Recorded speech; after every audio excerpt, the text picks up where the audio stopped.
ಇಲ್ಲಿ ತೋರಿಸ್ತೀವಿ. ಏನೇನು ಹಾಕಿದ್ಯಾ? ಕರಿಬೇವು, ಸಾಸಿವೆ, ಈರುಳ್ಳಿ, ಬೆಳ್ಳುಳ್ಳಿ ಹಾಕಿದ್ದೀನಿ. ಎಣ್ಣೆನ ಹಾಕ್ಬಿಟ್ಟೆ ತಾನೇ ಹಾಕೋದು. ಅದನ್ನೂ ಹೇಳು. ಎಣ್ಣೆ, ಮೆಣಸಿನ್ಕಾಯಿ, ಟೊಮೊಟೊ, ಬೆಳ್ಳುಳ್ಳಿ, ಶುಂಠಿ ಎಲ್ಲ ಹಾಕಿ ರುಬ್ಕೊಂಡಿದ್ದೀನಿ. ಸ್ವಲ್ಪ ಸಣ್ಣ ಮೆಣಸಿನ್ಕಾಯಿ, ಟೊಮೊಟೊ, ಶುಂಠಿ ಎಲ್ಲ ಹಾಕಿ ರುಬ್ಕೊಂಡಿದ್ದೀನಿ ತರಿ.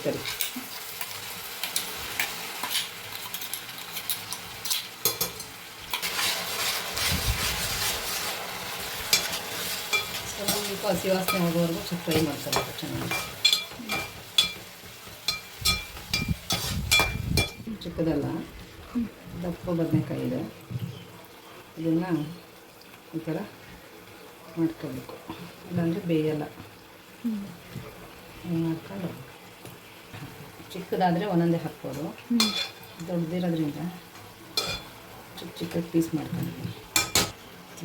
ಬೇಗ ಬೇಯಲ್ಲ ಅಂತ ಈ ಥರ ಮಾಡ್ಕೊಳ್ಳೋದು.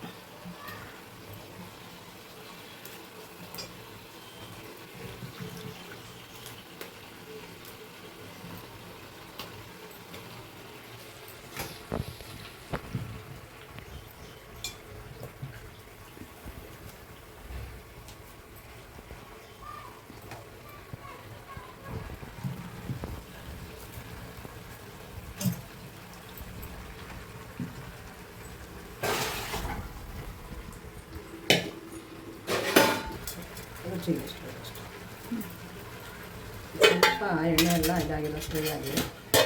10 ನಿಮಿಷ ಇನ್ನೊಂದು ಏನೇನೋ ಬೇಕೆಲ್ಲ ರೆಡಿ ಮಾಡ್ಕೊಳ್ಳೋದು.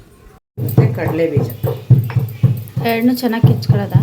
ಚೆನ್ನಾಗಿ ಅಲ್ಲಿಗೆ ಸಿಗಾಗಿ ಸ್ವಲ್ಪ ಲೈಟ್. ಬೇಕಾದರೆ ಜಾಸ್ತಿ ಹಾಕೋತಾರೆ, ನಾವು ಸ್ವಲ್ಪ ಮಾಡಿರೋದಲ್ವ ಅದಕ್ಕೆ ಸ್ವಲ್ಪ ಹಾಕಿ. ಸ್ವಲ್ಪ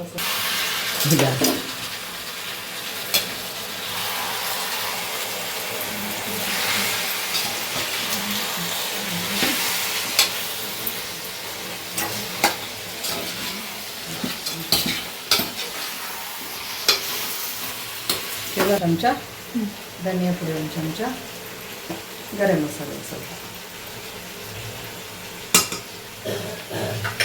ರುಬ್ಬಿದ್ವಲ್ಲ ಅದ್ರದ್ದು.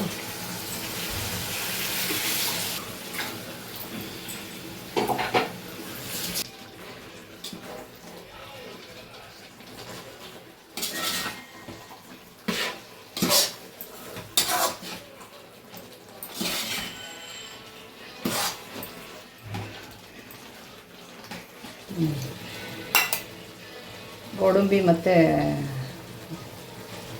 ಕಡಲೆ ಬೀಜನ ಚೆನ್ನಾಗಿ ಹುರಿದು ಪುಡಿ ಮಾಡಿರೋದು, ಇದು ಕೊತ್ತಂಬರಿ ಸೇರಿಸಿ ಹಾಕ್ಬಿಟ್ಟು ಮುಚ್ಚೋದು.